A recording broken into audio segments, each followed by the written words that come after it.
علماء یو واقعه بیانوي، شیخ ادریس یو واقعه بیانوي چې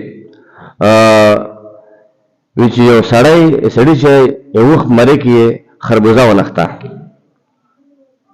نو هغه اوښ راوغورځېدو، هغه مالک ته ډېر پریشانه دی چې خربوزه څنګه د مرۍ نه راووځي، لګیا دی اوبه ورکوي، یو زورونه پکې وو، خو وس یې پرې نه رسېدو. بیا په لاره کې بل سړی روان دی، محمد صلی الله خبرې وي چې اوښ په مرۍ کې مې خربوزه نښتې ده او مري او ځمکه باندې لغړېږي.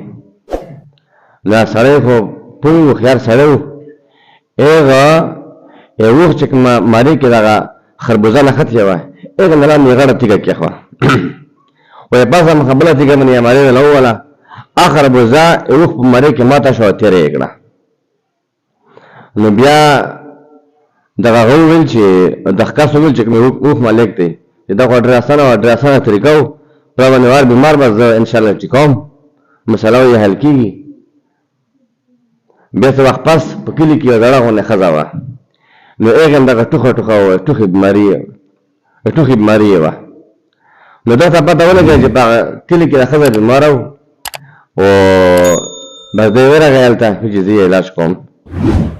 خلکو ته یې وویل چې هغه زه علاج کوم. څنګه علاج کوې؟ ما له طریقه زده. یوه تیږه یې ورته لاندې کړه، بله مخه یې پس تیږه ونیوله، پرېښوه په مرۍ باندې ویله او مړه یې کړه هغه ښځه. خلکو ورته وویل چې دا خو عجیبه کار دی وکړو، چې هغه شی خو ما خپل اوښ باندې کړي هغه ټیک ټاک شو.